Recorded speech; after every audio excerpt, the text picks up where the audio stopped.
The Arizona Cardinals, the team we were talking about, is the best team in football by far.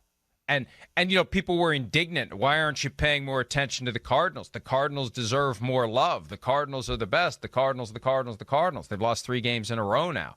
Kyler Murray, their quarterback, who was once the odds-on favorite to win MVP, now not. He spoke to reporters yesterday about what the Cardinals need to do to end their 3-game losing streak this weekend.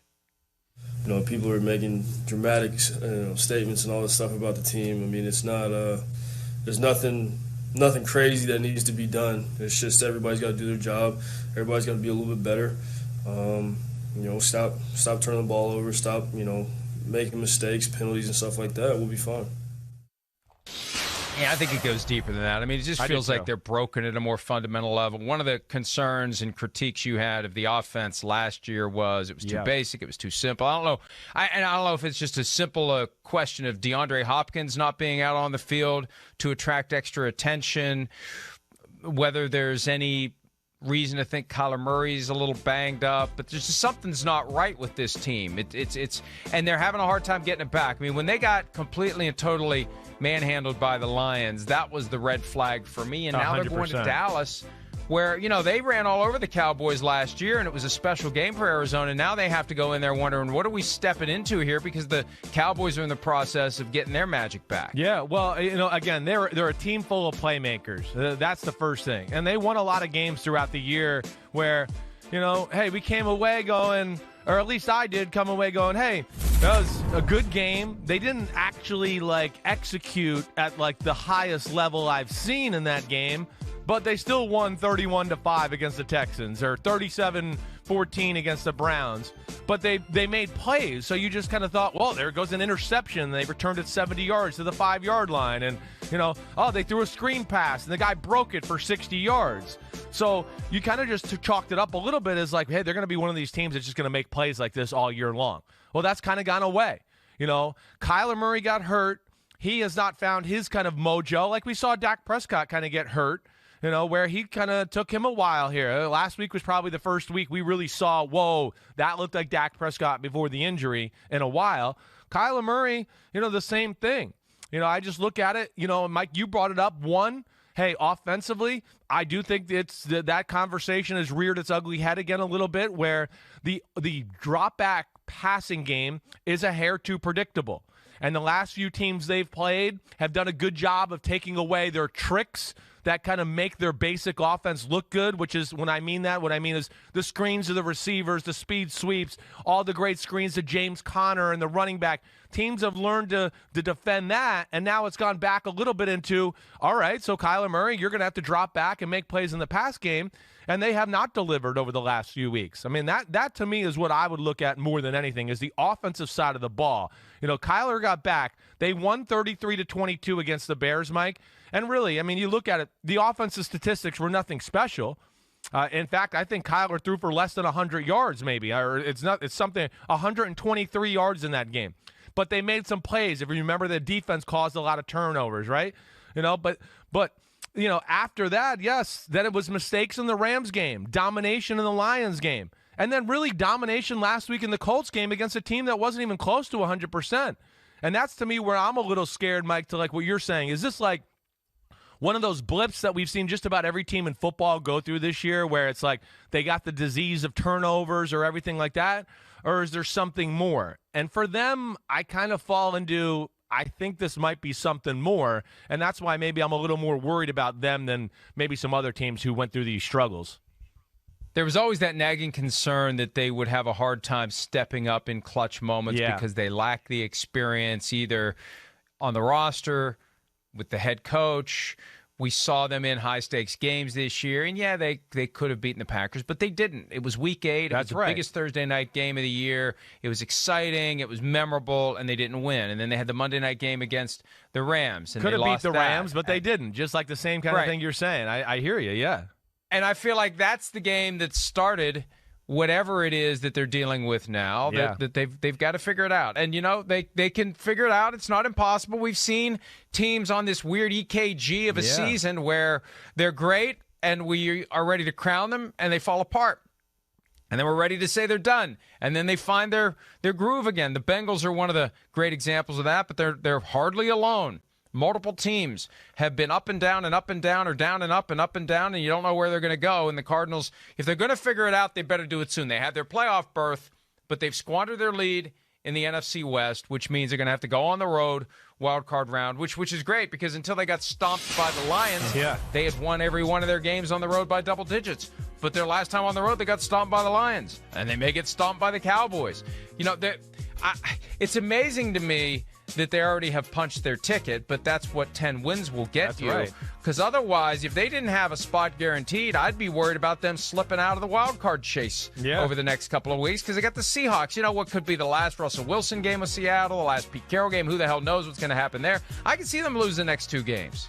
I wouldn't be shocked. I wouldn't be shocked either. You're right. I mean, in Seattle, we know they're going to compete, and they'll enjoy being the spoilers, and they'll cut it loose. Dallas, of course, is a tough matchup.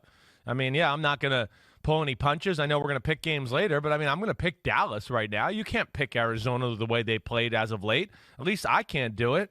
You know, so yeah, Mike, I think it's all real points that we bring up there. You know, I'm a little scared about the way things have looked offensively. Yeah. You know, when the tricks and the big plays aren't provided by the defense, which, again, you're playing better teams in the playoffs. They're not going to be just tricked as easily. They're not going to, make as many mistakes. And, of course, they're good. They're well-coached football teams that are going to understand what you're trying to do. And that's what I think scares me. That's a good thing, to your point, that they had money in the bank for the way they started the football season. And that saves them here down the stretch. But, offensively, definitely lost their way. Hopkins certainly is proven to be, it's a little bit of an issue because he was the one guy where, again, you could just go, it's one-on-one. Hey, I don't love this play, but he's one-on-one. I'm just going to throw it to him.